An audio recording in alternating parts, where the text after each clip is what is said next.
भगवत गीता अध्याय 16 दैवरसुर संपद विभाग योग।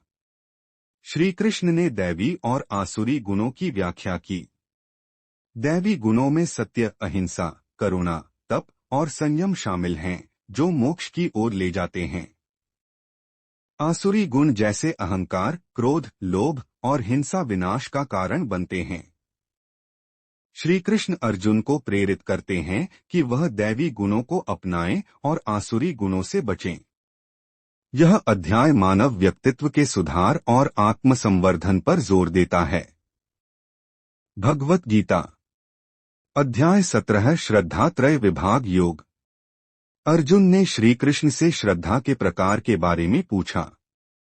श्री कृष्ण ने बताया कि श्रद्धा 3 प्रकार की होती है: सात्विक श्रद्धा, भगवान और सच्चे धर्म में विश्वास; राजसिक श्रद्धा, धन, शक्ति और भौतिक चीजों की ओर आकर्षण; तामसिक श्रद्धा, अज्ञान और अंधविश्वास।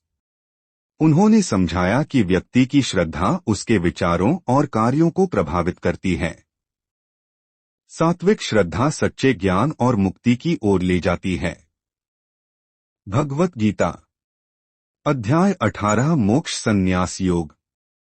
यह भगवत गीता का अंतिम अध्याय है, जिसमें श्री कृष्ण ने संन्यास और त्याग का अर्थ समझाया। उन्होंने कहा कि सच्चा संन्यास कर्म का त्याग नहीं, बल्कि कर्म के फल की इच्छा का त्याग है।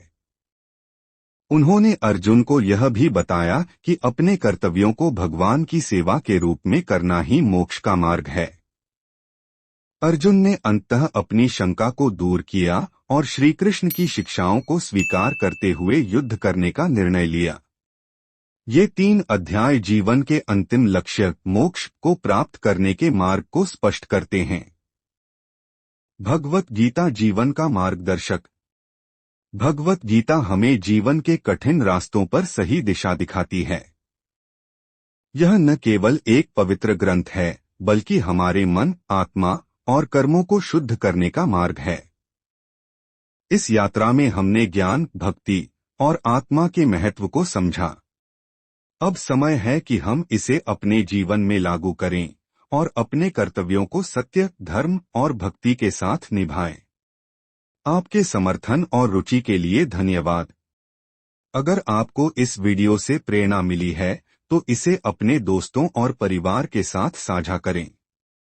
भविष्य में इस प्रकार की और सामग्री के लिए हमारे चैनल को सब्सक्राइब करना न भूलें। धन्यवाद और हरि ओम।